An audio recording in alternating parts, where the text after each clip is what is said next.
हमारे पास है यहां OH और ये OH A,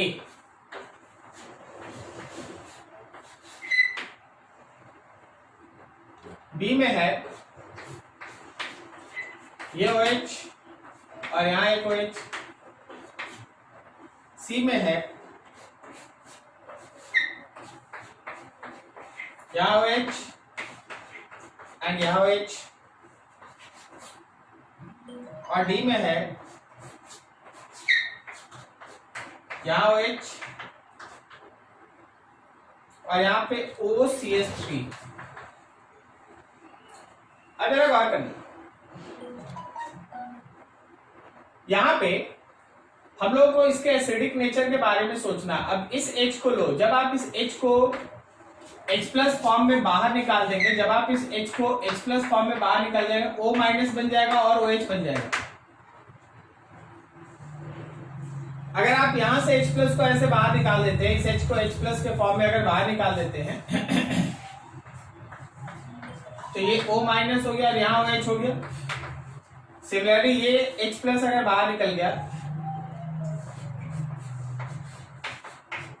O माइनस, ये OH एंड लास्ट वन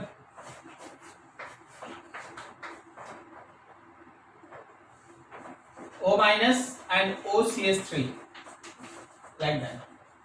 अब हर ग्रुप का इफेक्ट देखो, जब हमारे पास आप बात करते हैं OCH3 का, तो ये एक्चुअली इलेक्ट्रॉन पेयर डोनर है, तो ये काम करता है प्लस M की तरह और इलेक्ट्रॉन पेयर डोनेट कर सकता है। लेकिन यही OH अगर मेटा पोजीशन पे है तो इलेक्ट्रोनेगेटिविटी के कारण माइनस आई इफेक्ट करेगा, इलेक्ट्रॉन खींचेगा। क्या ये लाइन समझ में आ रहा? बोलो जी, समझ में आ रहा वहां? अब देखो इसके रिस्पेक्ट में ऑर्थो मेटा पारा, ये पारा पे है तो फिर से ये इलेक्ट्रॉन पेयर डोनेट कर सकता है और इलेक्ट्रॉन पेयर डोनेट करने से ये प्लस M इफेक्ट शो करेगा, इलेक्ट्रॉन पुश करना। और फिर से देखो ऑर्थो मेटा पोजीशन पे OCH3 है तो इलेक्ट्रोनेगेटिविटी के कारण इलेक्ट्रॉन खींचेगा, माइनस आई इफेक्ट शो करेगा। तो माइनस आई इफेक्ट जहां जहां है, एनायन का स्टेबिलिटी ज्यादा है तो इसका एसिडिक नेचर ज्यादा होगा, और प्लस M जहां जहां है वहां पे इलेक्ट्रॉन का डोनेशन इजियर है, इलेक्ट्रॉन का डोनेशन हो रहा है तो एनायन का स्टेबिलिटी कम होगा, एसिडिक नेचर कम होगा। मतलब आप ये मानिए कि B और D का जो एसिडिक नेचर है वो ज्यादा है। आपसे पूछा क्या गया, arrange the following in series of acidic increasing order. तो आप एक चीज ध्यान रखिएगा, B और D ज्यादा है। आप जरा सोचना, OH है इलेक्ट्रॉन को अपनी तरफ खींचने वाला और OCH3 है इलेक्ट्रॉन को अपनी तरफ खींचने वाला, कौन ज्यादा इलेक्ट्रॉन को अपनी तरफ खींचेगा? नहीं, OH, क्योंकि यहाँ CH3 का इलेक्ट्रॉन पुशिंग नेचर होता है ना, तो यहाँ CH3 थोड़ा इलेक्ट्रॉन पुश करेगा तो इसका इलेक्ट्रॉन विड्रॉ करने का नेचर कम होगा। तो B उससे कम D, ये दोनों ज्यादा था, लिख दिए। अब देखो यहां भी है इलेक्ट्रॉन देने का नेचर और यहां भी है इलेक्ट्रॉन देने का नेचर, लेकिन इसमें फायदा ये है कि ये जो निगेटिव है वो हाइड्रोजन के साथ H बॉन्ड बना के अपने आप को स्टेबल कर सकता है। करेक्ट है? ठीक है, अगर वह हाइड्रोजन अपने साथ H बॉन्ड बना के स्टेबल हो सकता है तो इसका स्टेबिलिटी ज्यादा है, तो A और सबसे कम फिर C। This is approximate order. समझ में आया क्या? A और D इसलिए ज्यादा है क्योंकि इसमें इलेक्ट्रॉन विड्रॉइंग ग्रुप मौजूद है, और A और C इसलिए कम है क्योंकि इसमें इलेक्ट्रॉन डोनेटिंग ग्रुप मौजूद है। कभी भी इलेक्ट्रॉन डोनेटिंग ग्रुप मौजूद है तो एनायन का स्टेबिलिटी कम होगा, एसिडिक नेचर कम होगा। ठीक है, अब आगे ऑर्डर सामने नोट कीजिए अच्छे से।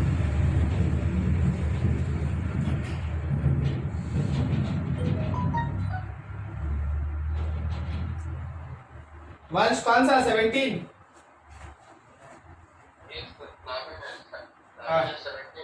लिखा है which of the following statement applies correctly regarding acidity of the following acid।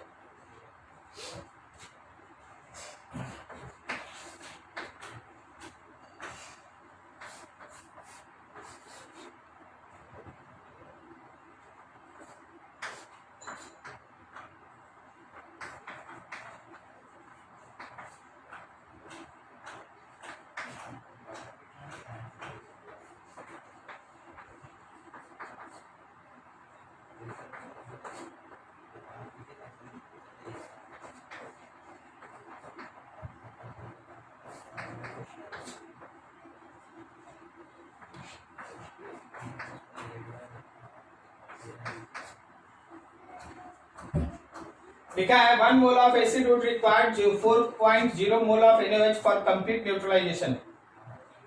NaOH इसके किस किस के साथ रिएक्ट करेगा? NaOH जो है वो सभी के साथ रिएक्ट करेगा। देखो NaOH हर एसिडिक हाइड्रोजन के साथ रिएक्ट करेगा। तो यहाँ पे 4 एसिडिक हाइड्रोजन है, समझ में आ रहा है क्या?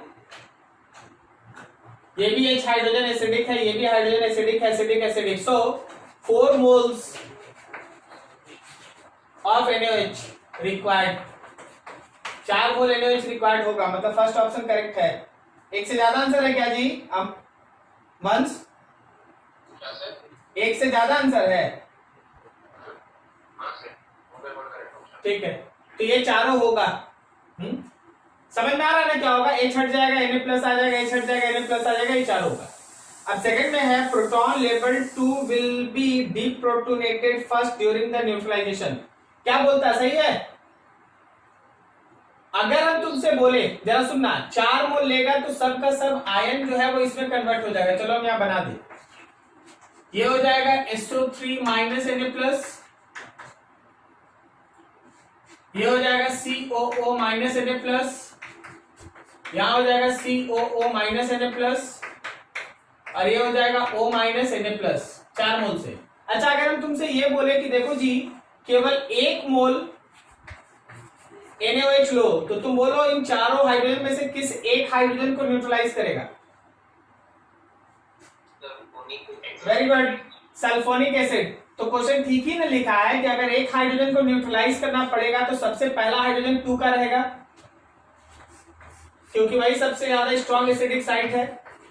SO3 माइनस Na प्लस, ये OH ऐसे ही रह जाएगा, ये COH ऐसे ही रह जाएगा, और फिर यहां COH ऐसे ही रह जाएगा। करेक्ट? तो B option is also correct.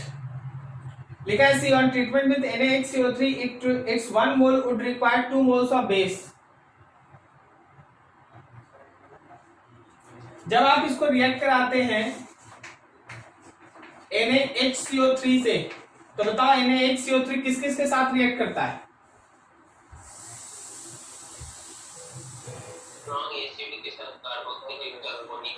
हाँ, कार्बोक्सिलिक एसिड और सल्फोनिक एसिड। तो 3 चाहिए ना, 3 मोल्स रिक्वायर्ड। लेकिन क्वेश्चन में लिखा है 1 मोल, 1 मोल की 2 मोल, क्या लिखा है? It's 1 mole would require 2 moles of base. नहीं, यहाँ तो 3 मोल चाहिए। लिखा है acid is stronger than both benzene, sulphonic acid and benzoic acid. ये जो हम लोग का एसिड है वो बेंजीन, सल्फोनिक एसिड और एसिटिक एसिड, बेंजोइक एसिड दोनों से स्ट्रॉन्ग है। क्या बोलता है, सही है या गलत? सही है। कारण ये है ना कि जो ग्रुप्स है उसको देखो, ये जो अगर हम लोगों का COH है, ये तो एक इलेक्ट्रॉन विड्रॉइंग ग्रुप है ना। ऑब्वियसली ये OH जहां मौजूद है इसके रिस्पेक्ट में मान लो तो ये हम लोग के पास इलेक्ट्रॉन देगा, लेकिन एक इलेक्ट्रॉन विड्रॉइंग ग्रुप है, इलेक्ट्रॉन डोनेटिंग ग्रुप है, और ये भी एक इलेक्ट्रॉन विड्रॉइंग ग्रुप है। तो अगर इलेक्ट्रॉन विड्रॉइंग ग्रुप है तो एसिडिक नेचर बढ़ा या घट गया? बढ़ गया, ठीक है ना। तो आपका करेक्ट ऑप्शन में 1 होगा, फिर 2 होगा, 3 नहीं होगा, और 4 होगा।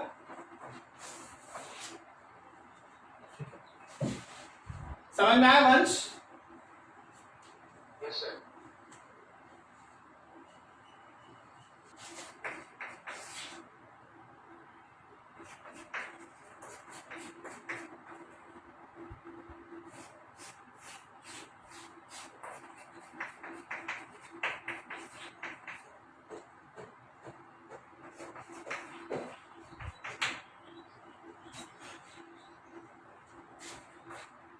ये Z, ये X और ये Y बोला, तीनों हाइड्रोजन जो है उसको है ना हम लोगों को एसिडिक नेचर के बेसिस पे सजाना है। एसिडिक नेचर देखो, केटायन हमेशा है ना अनस्टेबल होता है, वो तुरंत चाहता है अपने अंदर से H+ को रिलीज करना, ठीक है, H+ को रिलीज करना। तुम जरा गौर करो, अगर हम इसमें H+ निकाल दें तो ये NH2 बन जाएगा, नाइट्रोजन पे इलेक्ट्रॉन तैयार आ जाएगा, ये भी NH2 बन जाएगा, नाइट्रोजन पे इलेक्ट्रॉन पेयर आ जाएगा और यहाँ पे आ जाएगा COO माइनस। इसमें सबसे ज्यादा अनस्टेबल साइड कौन है? क्या ये माइनस होने की वजह से हाईली अनस्टेबल है? ठीक है, रेजोनेंस का स्टेबिलिटी एक अलग बात है, रेजोनेंस का स्टेबिलिटी है। यहाँ पे लोन पेयर है, लेकिन आप गौर करो माइनस होने की वजह से ये इलेक्ट्रॉन को पुश करेगा, इलेक्ट्रॉन को पुश करेगा तो इसका भी थोड़ा कम स्टेबल होगा, लेस स्टेबल। और मेरे हिसाब से सबसे ज्यादा स्टेबल ये रहेगा, मोस्ट स्टेबल। कब? H निकलने के बाद। क्या आप समझ रहे हैं? ठीक है, अब देखो जो सबसे ज्यादा स्टेबल बना वो सबसे आसानी से H को रिलीज करेगा।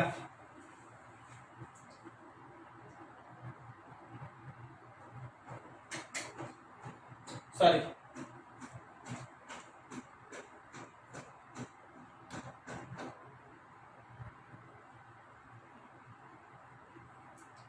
उससे ये ज्यादा स्टेबल होगा। हाँ हाँ हाँ, this one is most stable and this is less stable. ठीक है, तो अगर ये हम लोगों का जब सबसे ज्यादा स्टेबल है तो इसका जो एसिडिक नेचर होगा उसमें जेड वाला एसिडिक नेचर सबसे ज्यादा होगा, उससे कम फिर हम लोगों का वाई रख लो और सबसे कम एक्स। जरा ऑर्डर देखना एक बार,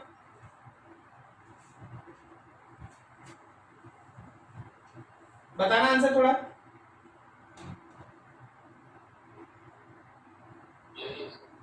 यही है ना? मतलब पहले x लिखा है फिर y लिखा है फिर z लिखा है।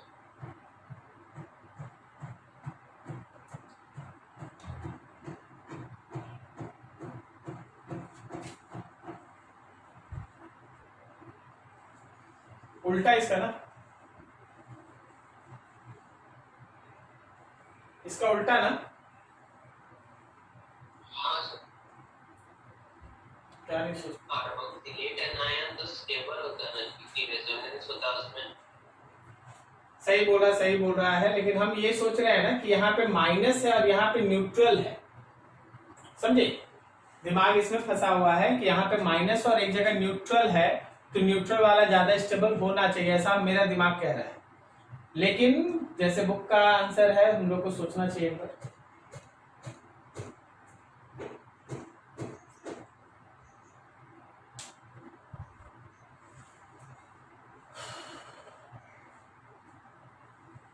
कार्बोक्सिलिक एसिड इज स्ट्रॉन्गर ना? सर यहाँ से इलेक्ट्रोनेगेटिविटी देख सकते हैं क्या? इलेक्ट्रोनेगेटिविटी से देख सकते देख, आंसर कैसे मैच कर रहा है वो हम नहीं जानते, लेकिन हम लोग का जो पहला दिमाग बना था वो यही था ना कि जो प्लस है वो आसानी से इलेक्ट्रॉन पेयर लॉस करेगा एंड सो ऑन।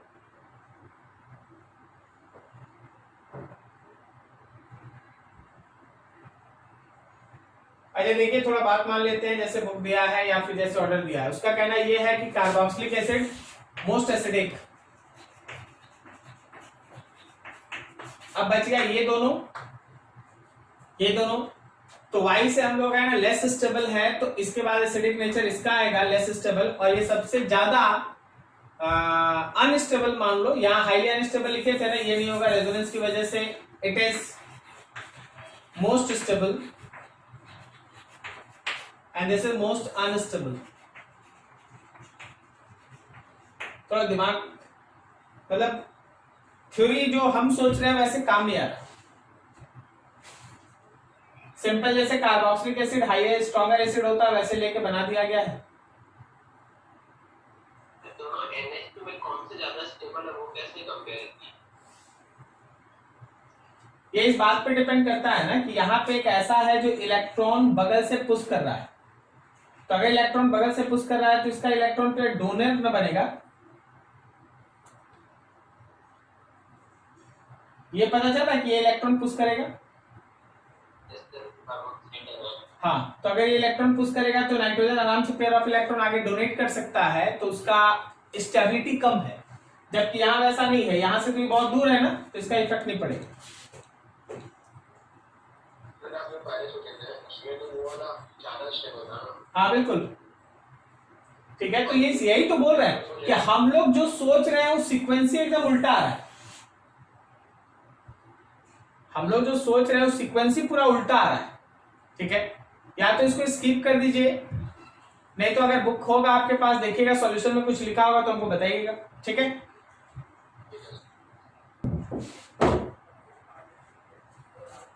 देखना फाइनल यही निकलेगा ना कि कार्बोक्सिलिक एसिड सबसे ज्यादा स्ट्रॉन्ग एसिड होता है। इसको लिख लीजिए और बाकी उन दोनों के बारे में कुछ छोटा सा एक्सप्लेनेशन होगा, देखिए।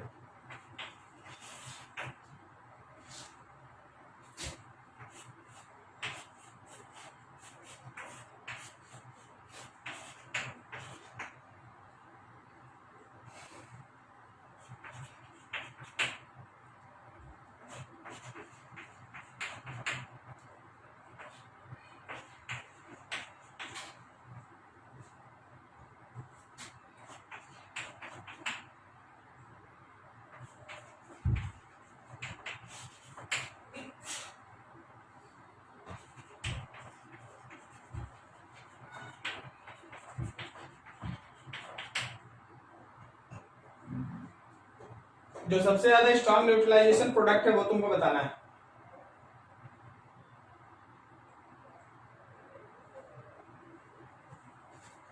ये दोनों तो जाएगा, न्यूट्रलाइज होगा, इसमें तो कोई शक नहीं। अब हम लोग को सेलेक्ट करना OH और OH में कौन। ठीक है, सोच के बताओ कौन सा OH जो है वो आसानी से न्यूट्रलाइज होगा, किसके पास एक स्ट्रॉन्ग इलेक्ट्रॉन विड्रॉइंग ग्रुप मौजूद है। ये वाला, तो इसका H निकाल दो, सॉल्ट बना दो जी, समझे। आंसर में थोड़ा उल्टा दिया है। मतलब ये वाला ऑप्शन ए।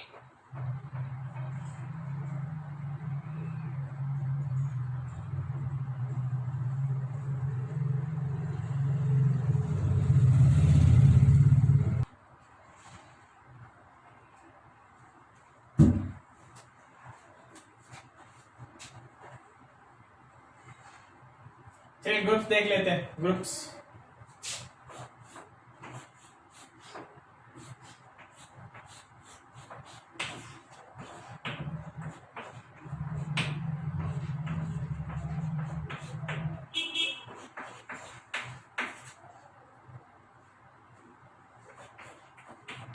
पहले हम लोग दो को निकाल लिए हैं, ऐसा तीसरे के लिए सोचना है। दो यूज हो चुका है, तीसरे के लिए सोचना है। अब देख यहां पे इसके रिस्पेक्ट में देखना,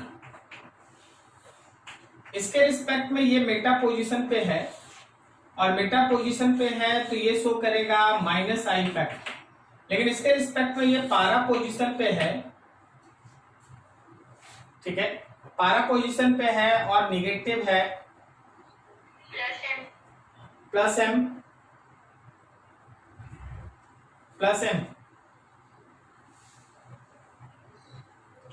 तो इसमें होगा नहीं, प्लस i OH के लिए। जबकि यहां पे एक मेटा पे है तो मेटा पे भी अगर हम लोग बोले तो प्लस i, वहां से भी तो यही ज्यादा स्टेबल होगा।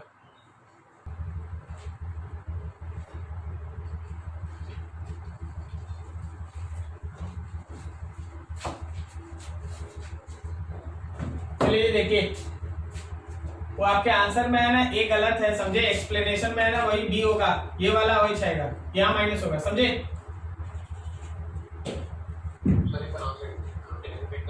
क्या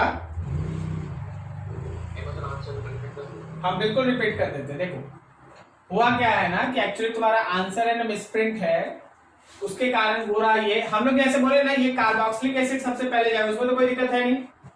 अब मेन था OH यहां और OH यहां, इस OH का न्यूट्रलाइज होना ज्यादा इजी है। कारण है कि इसके बगल में कोई एक इलेक्ट्रॉन विड्रॉइंग ग्रुप मौजूद है जो इसके न्यूट्रलाइजेशन को हेल्प करेगा। ठीक है, तो हमेशा ध्यान रखना ये वाला OH अपना है ना O- फॉर्म में जाएगा तो न्यूट्रलाइजेशन इसका होगा, इसका नहीं होगा। मतलब आपका ऑप्शन ए दे रहा था ना, ए नहीं होगा। बी होगा, बी जो हम लोग बता रहे थे वही होगा।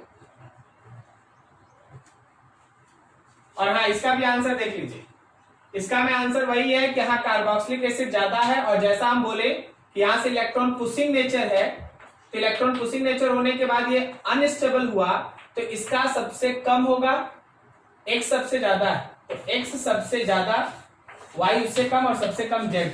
ये सही है, ये समझ में आया ना? एकदम सही है, जैसे हम लोग जा रहे थे वैसे सही है। आंसर मिसप्रिंट है, इसलिए प्रॉब्लम हो जाता है। लिखा है the increasing order of acidic strength of the following acid is. Her acid का एसिडिक स्ट्रेंथ का हमको ऑर्डर बताना है। 11 पहला option HO bond C double bond O bond bond N के साथ H bond C double bond O bond CH3। दूसरा HO bond C double bond O bond bond C double bond O bond N के साथ H and CH3। ये second है। Third है हम लोगों के पास HO bond C double bond O bond bond O bond C double bond O bond CH3। और fourth है HO bond C double bond O bond, यहां पे SO3H। The increasing order of acidic strength of the following acid. देखिए ये रहा हम लोग का कार्बोक्सिलिक एसिड, तो पहला नंबर 4 यही है मेरे हिसाब से। 4 सल्फोनिक एसिड पहला, ठीक है ना, ये 4। अब इसके बाद बाकी सब कार्बोक्सिलिक एसिड के बारे में सोचना है।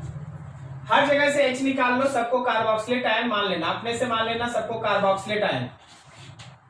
अब सब कार्बोक्सिलेट आयन में जरा गौर करना कि पीछे वाला जो ग्रुप्स है उसका रोल क्या है।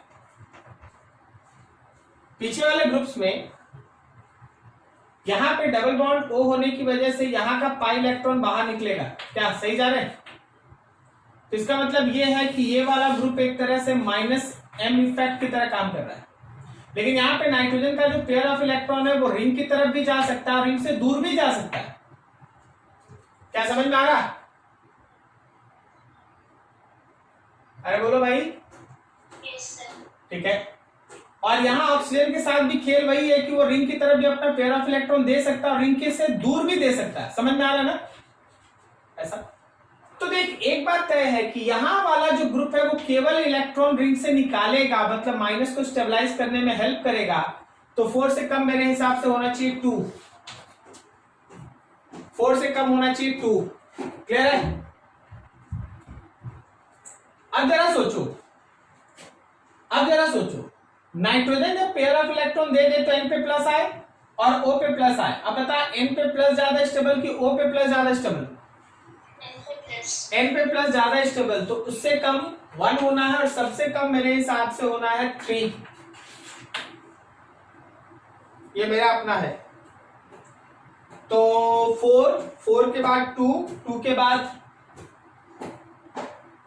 4 के बाद 2 के बाद 3 है और फिर 1 है। 3 है और 1 है।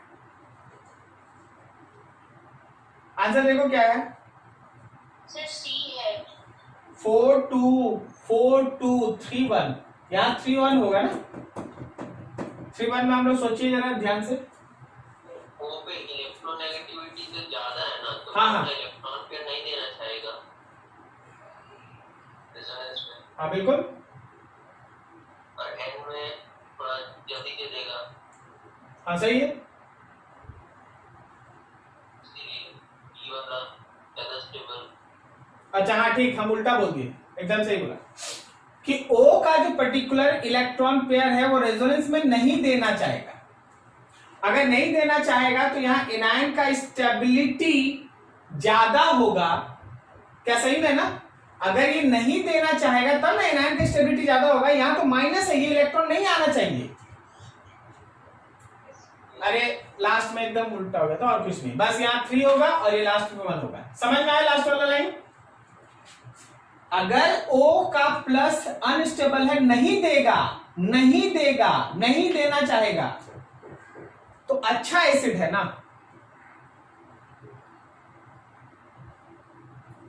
बोलो समझ में आ रहा है? एनायन का स्टेबिलिटी बढ़ेगा, एसिडिक नेचर बढ़ेगा और उसका घटेगा। ये ऑर्डर सही, बिल्कुल नोट करो इसको भी। और कुछ किसी का?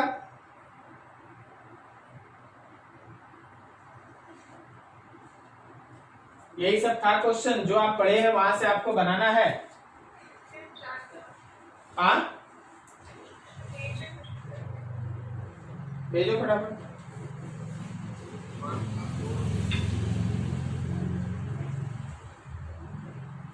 कौन सा इसमें सहमत? 13।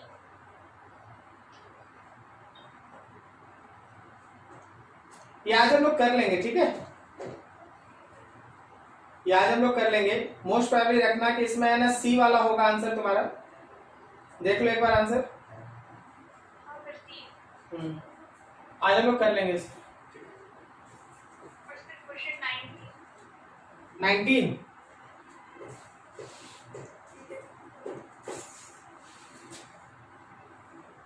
which is a resonance contributor to formitamide. फॉर्मिटामाइड होता है H bond C double bond O bond NH2। अब इसका रेजोनेटिंग स्ट्रक्चर आप सोच लीजिए।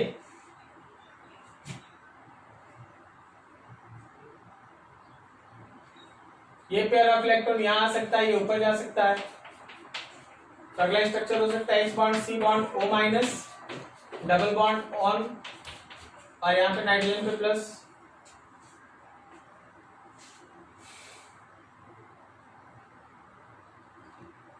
फोर वाला 4 देख रहे हैं ना? 4 देख रहे हैं जी? 4 वही 4 वाला है इसका रेजोनेंट कंट्रीब्यूटर।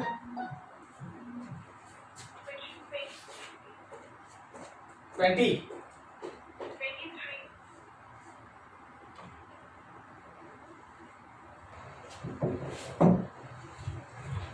जो 23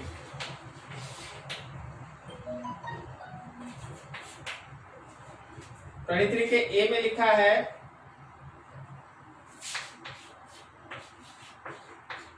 NH2 है और यहाँ पे है नाइट्रो। इसके बगल में बना दो इसका पारा आइसोमर। पारा आइसोमर आपको खुद ड्रॉ करना है, फिर वहां से सोचना है आगे।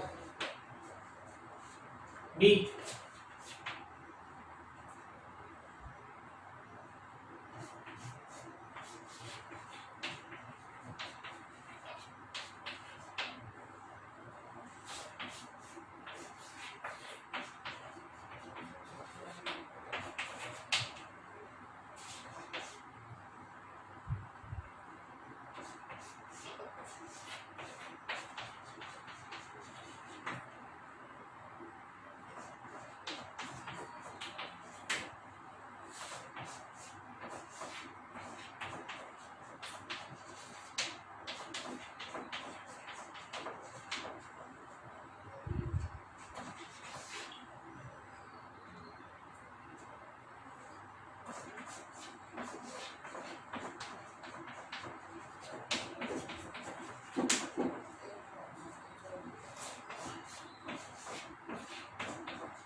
चलो हर किसी का रोल देख लेते हैं। पूछा गया है कि इसमें से which of the following is are more basic than its own para isomer. मतलब मेटा आइसोमर ज्यादा बेसिक होना चाहिए कंपैरिजन टू पारा आइसोमर। तो देख भाई यहाँ रोल क्या है? यहाँ रोल है नाइट्रो ग्रुप का रोल है। यहाँ पे कौन सा इफेक्ट है ये? और यहाँ कौन सा इफेक्ट है? -M। बोलो कौन इसमें ज्यादा बेसिक है? मेटा आइसोमर मेटा आइसोमर या para isomer? Meta isomer is more basic, more ना। Yes, sir. अब दूसरे में देखो, यहाँ पे Cl है, ठीक है, इसके पास इलेक्ट्रॉन पेयर है, लेकिन फर्क नहीं पड़ता, ये माइनस आई दिखाएगा। और यहाँ पे जो Cl है वो क्या दिखाएगा? प्लस एम दिखाएगा। Yes. प्लस एम दिखा सकता है, मतलब इलेक्ट्रॉन डोनर है। अब इन दोनों में से कौन ज्यादा बेसिक, फर्स्ट या सेकेंड? Second. सेकेंड मोर बेसिक। अगला देखो, ये बताओ क्या करेगा, क्या ये माइनस आई इफेक्ट है और क्या ये प्लस एम है? तो ये हो गया ना मोर बेसिक। यहां देखो CHO है, ये क्या करेगा? Minus, sir. Minus I. और यहाँ का CHO क्या करेगा? Minus M. सही है ना? नहीं समझे? Yes, sir. हाँ बताओ कौन ज्यादा बेसिक? पहला वाला. First more basic. तो तुमसे पूछा क्या कि दिए हुए में लिखा which of the following is more basic than its own para isomer. तो मोर बेसिक में मेरा ए आ रहा है और डी आ रहा है।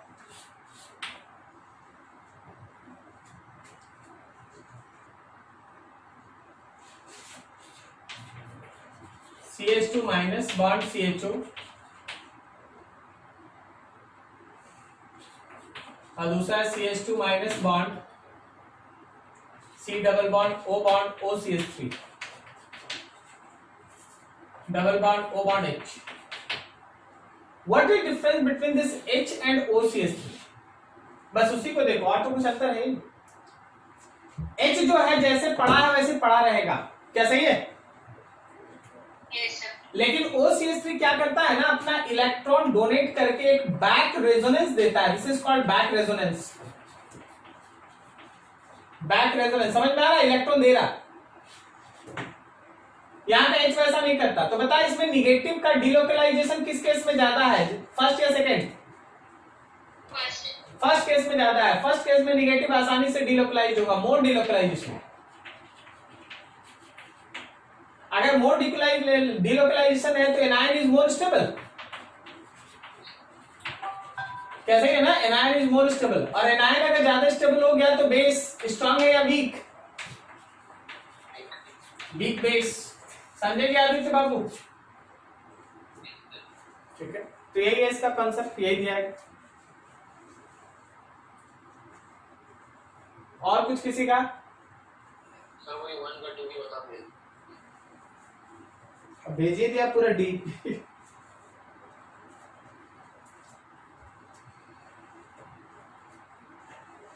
वन का 2 बोले। Yes sir.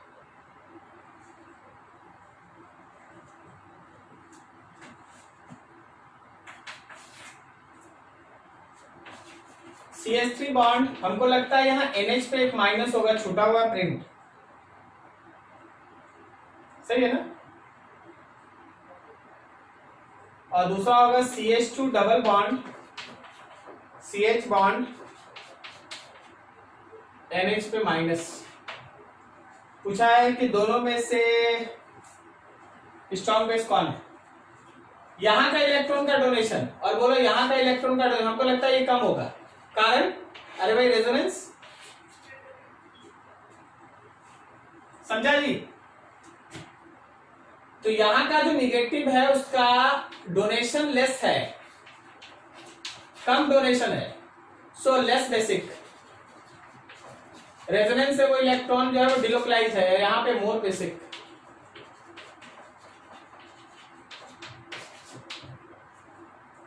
मोर बेसिक, क्लियर है?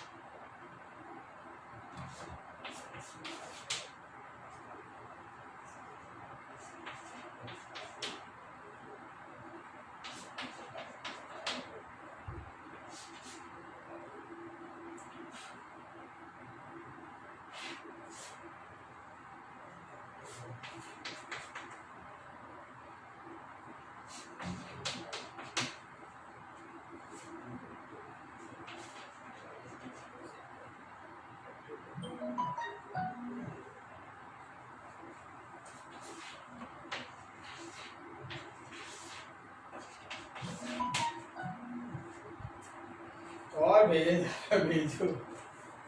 बोला इसमें सबसे ज्यादा स्ट्रॉन्ग एसिडिक हाइड्रोजन कौन है या प्रोटॉन कौन है?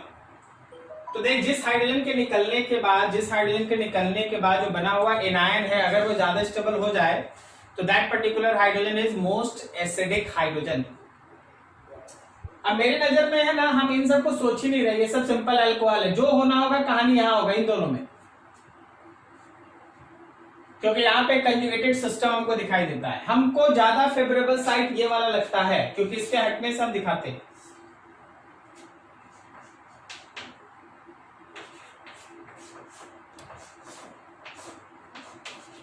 O-, ये OH, यहाँ डबल बॉन्ड हो। देख फायदा क्या है, जब ये पेयर बाकी है, इधर का जो कहानी है वो चल रहा है, जब ये ऑक्सीजन का नेगेटिव चार्ज यहां उतरेगा तो ये शिफ्ट होगा यहां और ये चला जाएगा यहां। बाकी इस तरह का रेजोनेंस और कहीं नहीं है। क्या आप समझ पा रहे बात को? तो कोई बोलेगा सर इसको देख लीजिए, देख यहां से माइनस उतारेंगे तो ये यहां के बाद फिर कहां जाएगा, ये यहां के बाद कहां जाएगा, सिस्टम कंजुगेशन में नहीं है। लेकिन लेफ्ट वाले के साथ 1 2 3 4 ये पूरा कंजुगेटेड सिस्टम, राइट वाले के साथ नहीं है, इसके साथ यहां के खत्म हो गया बात, उसके बाद ना इधर है ना उधर है कहीं। So this one is most acidic. एक बार आंसर चेक करो, थर्ड है क्या?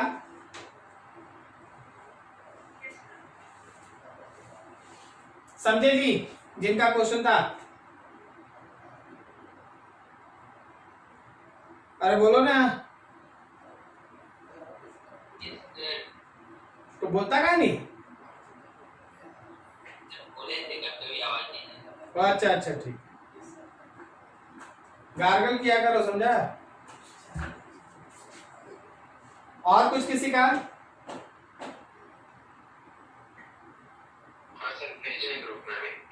भेजते जाओ भेजते जाओ।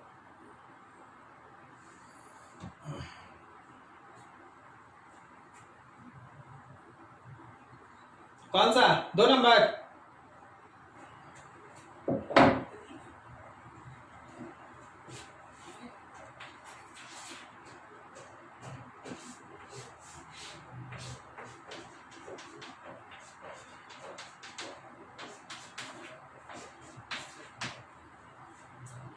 देखा, usually for a dibasic acid K1 is greater than K2, हाँ सही है। However for the following dibasic acid K1 से 2 बड़ा है।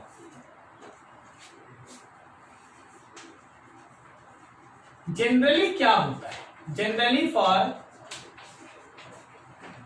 डायबेसिक एसिड, अगर कोई हम लोग के पास डायबेसिक एसिड है तो Ka1 बड़ा होता है, K2 छोटा होता है। बट इस केस में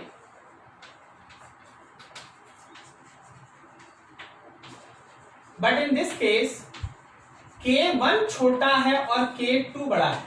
देख, क्वेश्चन ऑलरेडी बताता है बनाना कैसे। तुम क्या करो ना, पहला H प्लस निकालो फिर देखो, और फिर दूसरा H प्लस निकालो फिर देखो। जरा गौर से, हम लोग पहला एक H प्लस निकालते हैं,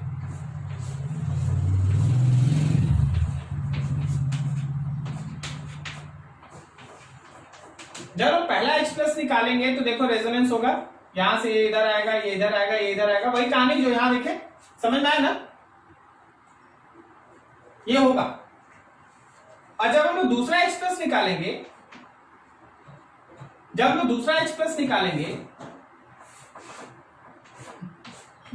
O minus double bond O। अब देखो, क्या ये दोनों तरफ नहीं होगा? एक बार इधर से इधर शिफ्ट किया तो चांसेस इधर वाला का भी तो है, ये यहां से यहां आएगा, ये इधर आएगा और ये इधर आएगा। क्या बोलता है?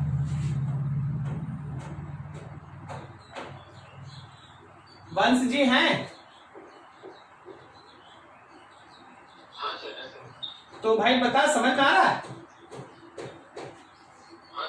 इस केस में 1 कंजुगेटेड रेजोनेंस है, लेकिन इस केस में 2 कंजुगेटेड रेजोनेंस है। कौन ज्यादा स्टेबल है, फर्स्ट की second? This is more stable. तो अगर ये मोर स्टेबल है तो सेकंड हाइड्रोजन निकलना ज्यादा इजी है। So second H plus is removed more easily। Second H plus जो है वो ज्यादा आसानी से बाहर आएगा, सेकेंड H plus जो है वो ज्यादा आसानी से बाहर आएगा। क्लियर हुआ? तो सेकेंड H plus ज्यादा आसानी से बाहर आएगा तो Ka2 बड़ा होगा। ठीक है जी, बताओ जी। एनिलीन में अगर ऑर्थो साइट पे, एनिलीन बेंजीन के साथ NH2, अगर ऑर्थो साइट पे कोई भी ग्रुप मौजूद है तो वो बेसिक नेचर को बढ़ाता है या घटाता है? बढ़ाता है। नहीं, वो एनिलीन नहीं था, वो बेंजीन के ऊपर है ना, N बॉन्ड CH3 था। SIR पढ़े थे ना उससे?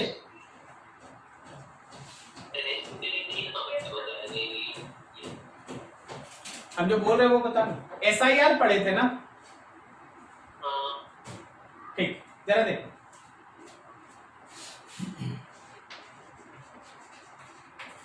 Ortho effect in aniline.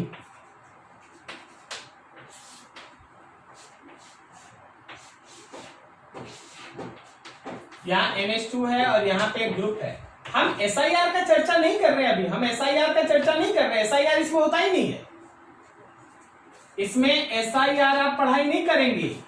SIR तो इसके साथ नहीं होता है ना, यही सिखाए ना। तो आप इसको मिसकॉन्सेप्ट की तरह ना ले, ये SIR नहीं है। SIR के लिए तो N के साथ CH3 रहेगा, स्टेरिक इनहिबिशन होगा, वो बाउंड से बाहर आ जाएगा, रेजोनेंस में कम जाएगा तो उसका बेसिक नेचर बढ़ जाएगा। सही है ना? हाँ, हम बात करें एनिलीन में। देख होता है, जब आप इसको एक H प्लस के साथ रिएक्ट कराते हैं तो नाइट्रोजन अपना pair of electron H plus को दे देता है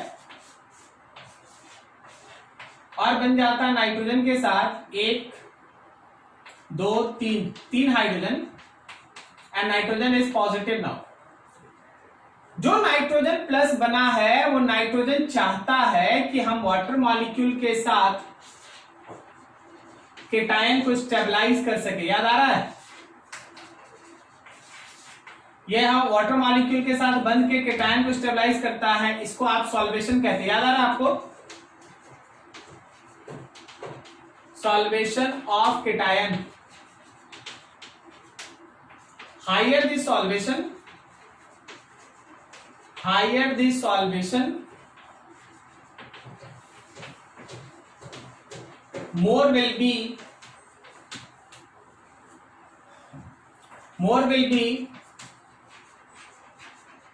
stability of cation, and so high basic nature, and so high basic nature बढ़ता है। ठीक है, जितना ज्यादा वाटर मॉलिक्यूल के साथ ये केटायन बंधेगा उतना ज्यादा इसका बेसिक नेचर बढ़ेगा, सॉल्वेशन ऑफ आयन बढ़ता है। अब देख होता क्या है, अब जब आपके पास यहां पे कोई एक ग्रुप आ जाए ऑर्थो पोजीशन पे, तो ये क्या करता है, any group at ortho position provides steric hindrance,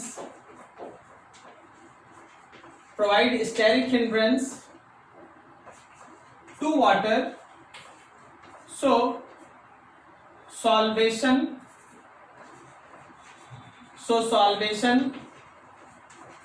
decreases, basic nature decreases।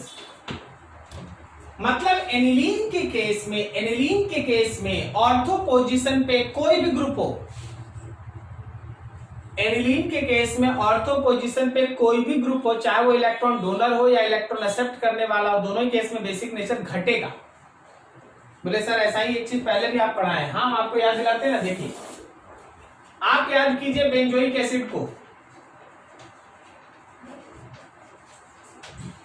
Benzoic acid में आपको यह सिखाया गया था कि ऑर्थो पोजीशन पे कोई भी ग्रुप होगा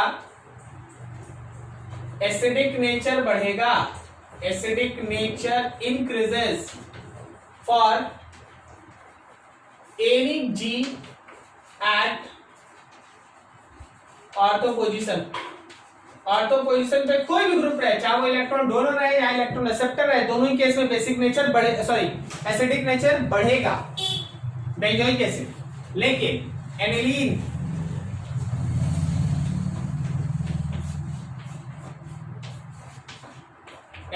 NH2 यहां पे एक group basic nature decreases for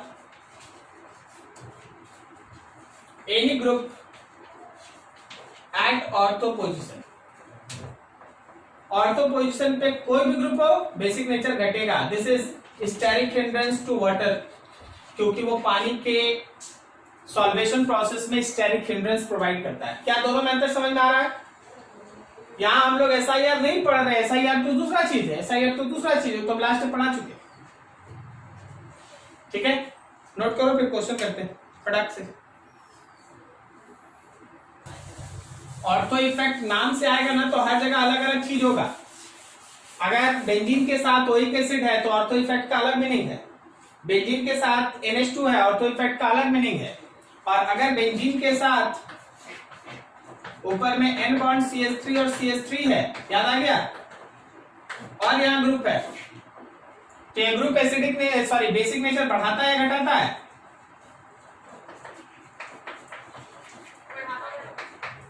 increasing basic nature, और यहां SIR है। ठीक है ना? तो हर चीज को अपने अपने तरीके से। चलो देखो, जैसे एक छोटा सा क्वेश्चन देख लो भाई। ये NH2 है, एनिलीन है, ये NH2 के साथ CH3 है, ये NH2 के साथ NO2 है,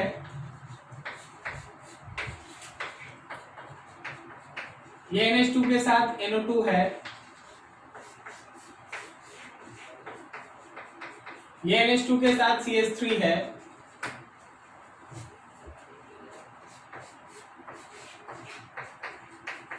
ये NH2 के साथ NO2 है,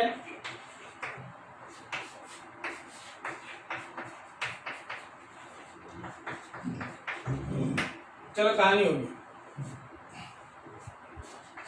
1 है, 2 है, ये हम लोगों का 3 है, ये हम लोगों का 4 है, ये हम लोगों का 5 है, ये हम लोगों का 6 है, और ये हम लोगों का 7 है। चलो जरा देख देख के बताते चलो हर जगह। ग्रुप का काम देखो, बस तुम आंसर मत पकड़ो, ग्रुप का काम देखो। बोलो क्या करेगा? ये ऑर्थो इफेक्ट शो करेगा और प्लस हाइपर कंजुगेशन, सही है? ये ऑर्थो इफेक्ट शो करेगा -M, ये -I, ये +I, करेक्ट ना? -M प्लस हाइपर कंजुगेशन, सही है? बता सबसे ज्यादा स्ट्रॉन्ग बेस कौन? 7 सबसे स्ट्रॉन्ग बेस कौन?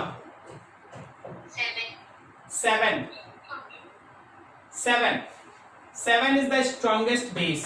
क्या सबको समझ में आया? ठीक है ना? अब बोलो इसके उससे कम कौन? 5, ठीक है ना? जहां जहां इलेक्ट्रॉन डोनेट कर रहा है सबको चुनते जाओ। उससे कम कौन? 1, बिल्कुल सही। उससे कम बोलो। 3 ना? अच्छा सॉरी हाँ 2 यहाँ हाइपर कंजुगेशन दे रहा 2। उससे कम कौन? 3 हाँ 3, ठीक है ना? ऑर्थो इफेक्ट से बेसिक नेचर घटता है और -M भी है, तो यहां भी तो -M है ना? यहां ऑर्थो इफेक्ट नहीं, केवल -M है, तो -M सोचे ना? नहीं समझे? यहां -I 4 होगा ना? 4 से कम कौन? 6 6 और 6 से कम कौन? 3 सबसे कम। सही जा रहे हैं? तो ये सारा का सारा टर्म्स है जैसे हम लोग का चलता है। क्या 2 और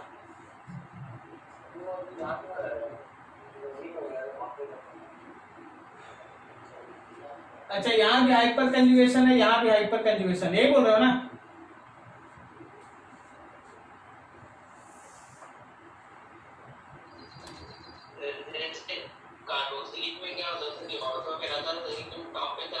एक मिनट, ठीक है। कार्बोक्सिलिक का अपना कॉन्सेप्ट है, उसको वही रहने देना। इसका जो है यहां देखो, कार्बोक्सिलिक में इलेक्ट्रॉन विड्रॉ करने वाला है तो ज्यादा स्टेबल है, और यहां इलेक्ट्रॉन विड्रॉ करेगा तो कम है। दोनों को मिला कैसे पढ़ सकता है? समझ के आराम से। माइनस खींचा इलेक्ट्रॉन बेसिक नेचर घटा, दिया इलेक्ट्रॉन बेसिक नेचर बढ़ा, दिया इलेक्ट्रॉन बेसिक नेचर बढ़ा, खींचा इलेक्ट्रॉन बेसिक नेचर घटा। यहां पे ऑर्थो इफेक्ट से घटेगा, लेकिन माइनस है में तो और घटेगा, दोनों घटेगा, 2 बार घटेगा। समझ गया? या ऑर्थो इफेक्ट से घटेगा लेकिन हाइपर कंजुगेशन से बढ़ेगा। क्या आप समझे? तो सबसे स्ट्रॉन्ग 7 हो गया, उससे कम 5 को देखो, 5 भी ठीक है ना, इलेक्ट्रॉन दिया, 5 हो गया। उससे कम 1, बिल्कुल सही, 1 नहीं, 1 1 1 1 1 और कहीं नहीं ना है, हाँ बिल्कुल सही, 1 मान लो। 1 इसलिए मान लो क्योंकि यहाँ ऑर्थो इफेक्ट की वजह से बेसिक नेचर घट रहा है, 1। उससे कम 2 इसलिए क्योंकि इसमें इलेक्ट्रॉन दे भी रहा है, ऑर्थो इफेक्ट है, ऑर्थो इफेक्ट है, दोनों में ऑर्थो, लेकिन यहाँ इलेक्ट्रॉन दे रहा, ठीक है, तो इलेक्ट्रॉन डोनेट करने की वजह से। अब उसके बाद 4 में इलेक्ट्रॉन खींच रहा है, तो ऑब्वियसली बेसिक नेचर कम होगा, ठीक है। उससे कम कौन? 6, माइनस एम इफेक्ट। उससे कम कौन? 3 मतलब माइनस एम भी है, ऑर्थो इफेक्ट भी है, सही तो है, ठीक।